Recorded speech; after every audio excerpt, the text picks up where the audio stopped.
네, 용산 어린이 정원 임시 개방 반대 기자회견입니다.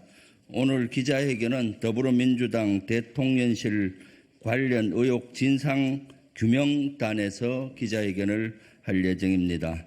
오늘 대통령실 관련 의혹 진상 규명단장이신 한병도 의원님 참가해 주셨습니다. 장철민 의원님 참석해 주셨습니다. 기자회견문을 읽고 요도를 이용을 해서 간단히 설명을 드리겠습니다. 기자회견은 더불어민주당 대통령실 관련 의혹 진상규명단에서 진행하겠습니다. 윤석열 정부는 취임 1주년을 맞이해 5월 4일 용산 어린이 정원을 상시 개방한다고 합니다. 우리 더불어민주당 대통령실 관련 의혹 진상규명단에서는 제대로 된 토양 오염 정화 없이 추진된 용산 어린이 정원 개방을 반대합니다. 윤석열 정부는 작년 임시 시범 등의 이름을 붙여 용산공원을 편법으로 개방한 바 있습니다. 그런데 올해도 토양 및 지하수 오염 논란이 있었던 지역에 용산 어린이 정원이라는 이름으로 어린이들에게 상시 개방한다고 합니다. 현재까지 해당 부지에 대한 환경 오염 논란이 지속되고 있음에도 윤석열 정부는 15cm 이상 흙을 덮고 꽃가, 매트, 자갈밭을 설치해 기존 토양과의 접촉을 차단할 것이며 개방 이후에는 환경 모니터링을 통해 안전성을 확인한다고 합니다. 미군 기지를 받으면 정밀 조사를 한 뒤 오염 성분에 따라 정화 방법을 선택하는 작업이 필요합니다. 오염 토양 정화 과정 없이 흙 덮고 꽃 심어서 어린이를 초대한다는 건 어린이들의 건강과 안전을 무시하는 것입니다. 제대로 된 환경 오염 평가도 없이 불도저와 포크레인 등의 중장비를 동원해 작업하고 1년 만에 어린이를 대상으로 용산 어린이 정원을 개방한다는 것이 과연 옳다고 생각하십니까? 윤석열 정부는 환경오염 정화가 완료된 후에도 개방되는 것이 순리인데도 국민의 건강과 안전을 무시하고 거꾸로 가고 있습니다. 이번 용산 어린이 정원 상시 개방에는 크게 3가지 문제점이 있습니다. 첫째, 개방 부지의 환경오염 정화가 제대로 이루어지지 않았다는 것입니다. 용산 미군기지 부지에 인체에 해를 끼칠 정도의 심각한 환경오염이 여전히 존재합니다. 용산 미군기지에는 국내 미군기지 중 가장 많은 기름 유출 사고가 발생해 토양과 지하수 오염이 심각한 곳입니다. 현재까지도 부지 내 독성물질 오염 정화가 제대로 완료되었는지 제대로 확인되지 않고 있습니다. 2022년 2월 환경부 환경오염 조사 결과 개방구역의 토양오염 및 지하수 오염도가 공원 조성 기준치를 넘었습니다. 또한 유리오염 물질인 석유 계총 총탄화수소가 최고 농도 기준치를 29배 초과했고 1급 발암물질인 비소는 기준치를 2.4배 초과했으며 중금속 물질인 아연도 기준치를 18배 초과했습니다. 그런데도 국토부는 15cm 이상 두텁게 흙을 덮어 잔디와 꽃을 심고 매트, 자갈밭 등을 설치해 기존 토양과의 접촉을 차단해 안전하다고 합니다. 하지만 이 같은 작업만으로 안전을 담보할 수는 없습니다. 작년 용산 어린이 정원 조성 작업을 위해 정부는 불도저와 포크레인 등의 중장비를 동원해 작업했습니다.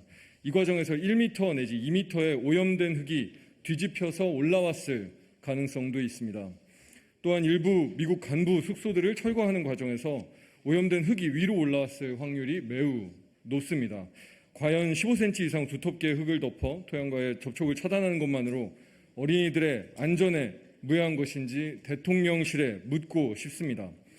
무작정 대통령실을 졸속 이전하더니 또다시 오염된 부지 정화를 졸속으로 진행하고 있습니다. 둘째, 국민 혈세가 막대하게 낭비되고 있습니다. 작년 용산공원 시범 개방에 이어 이번 용산 어린이공원 개방에도 막대한 소유 예산이 소요된 것으로 보입니다. 용산공원 조성 추진기획단에 따르면 22년 임시 개방 예산 집행 내역 중 설계 및 감리, 원가 상정 등 부대 비용이 약 27억, 기존 건축물 리모델링이 약 32억, 부지 정원 및 기반 시설 등 설치가 약 138억 원, 시설 관리, 청소, 경비 등 관리 운영이 약 20억 원으로 약 217억 원의 예산 소요가 발생했다고 합니다. 22년 예산 217억에 추가해 23년도에 약 276억 원의 예산이 소요될 것으로 예상됩니다.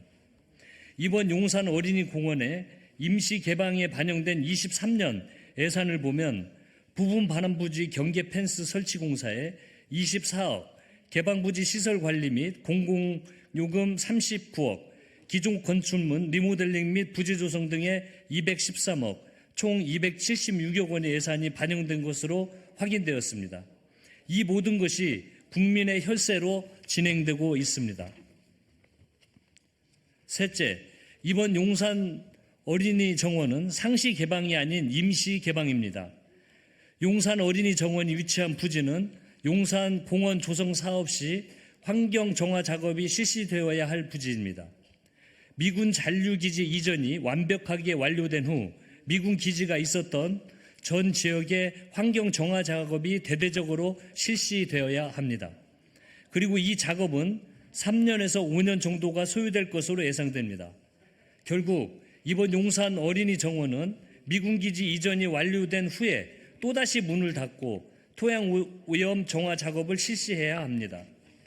대통령실은 이번 용산 어린이 정원 개방에 대해 용산기지 반환 성과를 하루빨리 국민께 돌려드리기 위해 1년간의 준비를 거쳤으며 용산 어린이 정원은 미래의 주역인 어린이들이 가족과 함께 즐길 수 있는 공간이 될 수 있을 것이라고 했습니다.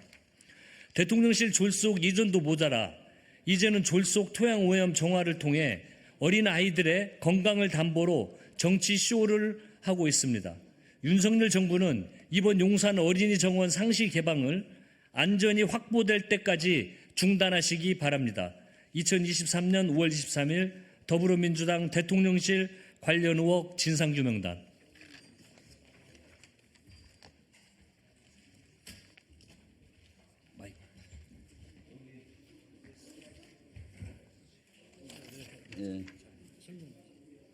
이 도표는 환경부에서 작년에 오염 지역을 측정한 내용입니다. 그래서 이번에 개방되는 지역은 사우스포스트 지역, 이 지역입니다. 이 지역은 지금 보고 드린 대로 토양 오염이 TPH 기준 29배, 지하수 오염도 석유 계층 탄화수소 11배, 벤젠 3.4배, 페놀류 2.8배가 오염되어 있는 것으로 확인이 됐습니다. 지금 국토부에서는 정부에서는 15cm 위의 흙을 덮어서 기존에 오염된 흙과 분리했다고 하는데 이것은 작년에 작업하던 전경입니다. 작년 10월경에 포크레인과 도자를 동원을 해서 작업했습니다. 이 지역은 군웅 지역이기 때문에 도자로 밀게 되면 흙이 1m 내지는 2m 정도 흙이 뒤집어집니다. 그리고 이 지역은 간사가 있던 지역입니다. 간부숙소. 간부숙소를 철거하고 폐기물을 이동하는 사진이 되겠습니다. 포크레인을 투자해서 공원화 작업을 하고 있습니다. 15cm 흙을 덮은 것은 사실이 아닙니다. 그렇게 해서 그 지역을 완전히 평탄화 작업을 도자와 포크레인으로 대대적으로 했기 때문에 오염된 토양이 위로 올라와서 현재 안전성을 보장할 수가 없습니다. 현재 윤석열 정부에서 얘기하는 15cm 도포했다는 것은 사실과 다름을 말씀드립니다. 이상입니다.